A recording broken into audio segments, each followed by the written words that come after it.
Hi, welcome to Deel. We're happy to have you on board. We know that you may have many questions as you onboard with us in Denmark. Therefore, we will be going through some country-specific information such as compliance documents, CPR number, benefits, health and safety training, holiday and leave policies, and FAQ. Compliance documents. There are some documents that we need to have to be able to fully onboard you in Denmark. We will need for you to upload your ID, such as passport or national ID card.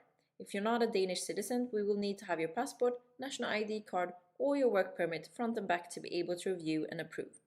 It is only optional to add your tax card since we retrieve them straight from SCAT. But please make sure that you have contacted SCAT if you're a foreigner working in Denmark for the first time. You will otherwise be taxed at a higher rate. To be able to fully complete your onboarding, please make sure to add your local bank details. It is important that we have your Danish personal number, CPR, when you're onboarded. This is for us to be able to have you in the payroll and to list you with mandatory benefits such as pension and social security. If you don't have it yet, you will need to register with the Danish civil registration system to obtain it before we can onboard you. Unfortunately, if you don't have your CPR number, we will not be able to fully onboard you until you received it and have added it on platform. Benefits. When you work in Denmark, you will qualify for work-based benefits through your social security. Employees in Denmark are covered by employment-based insurance from the first day of your employment. You are insured with the following benefits: public health insurance, retirement pension and labor market supplementary pension (ATP), workers' compensation insurance, the salary guarantee fund, occupational injury insurance, holiday allowance, sickness benefit, parental benefit, and other leave benefits. Health and safety. Within the first week of your onboarding, you will be sent a link to your email address to sign up and begin your health and safety training. Please make sure to complete it within a month.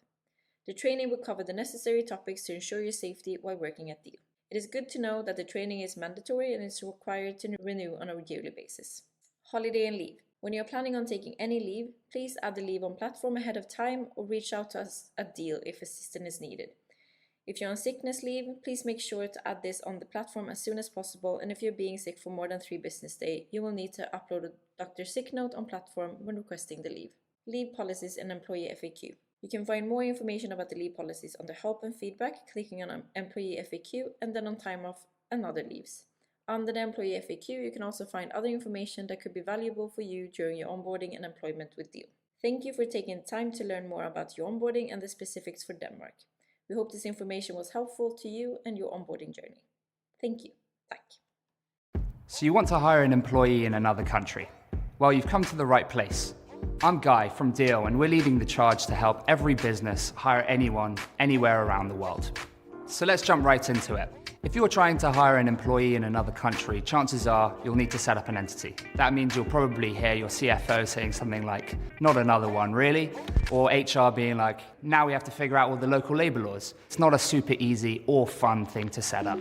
It basically means you need to have a local office, an address registered as a subsidiary, a local bank account. Having to do all this, plus navigating regional benefits, payroll, taxes, compliance, HR laws, can take a long time, costs a lot of money to do. Your business can also get into some trouble if you don't properly comply with the local labor laws. Think things like termination, parental leave, minimum wage. Have you ever tried terminating someone in France or Brazil? Trust me, it's a headache, and that's when an EOR comes in handy. So what exactly is an EOR? An EOR allows companies to quickly hire an employee anywhere in the world without having to set up a local entity. Essentially, the EOR acts as a local foothold in a country where the business operates in. So they can seamlessly hire an employee on a business's behalf. Say you're a British business and you want to make a hire in Argentina. Well, with an EOR you can. So once you onboard with an EOR, they'll take care of everything. Hiring, onboarding, HR admin. So you're fully compliant to hire everywhere. So, how does this all work?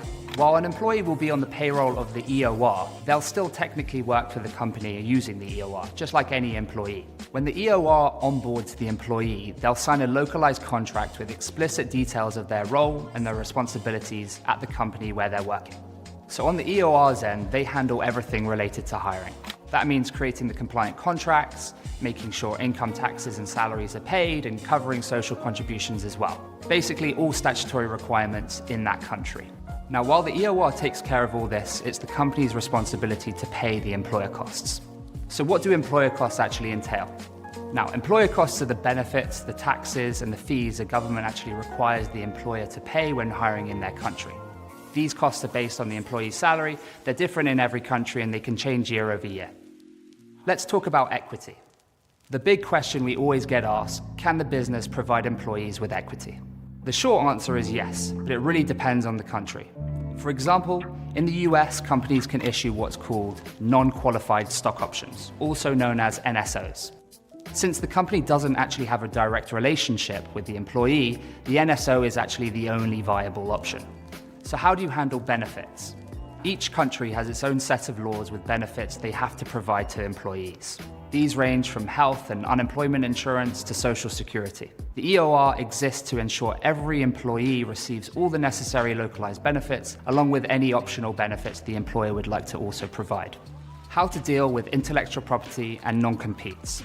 EOR services tend to have IP protection clauses built into their contracts. This means that any and all IP passes through to the customer. It's not the only way to do this, but it is the most enforceable. Also, it's good to note that while in theory a non-compete sounds ideal, they don't typically work internationally. And lastly, what about contract termination and severance? Handling these according to a country's local labor law is crucial.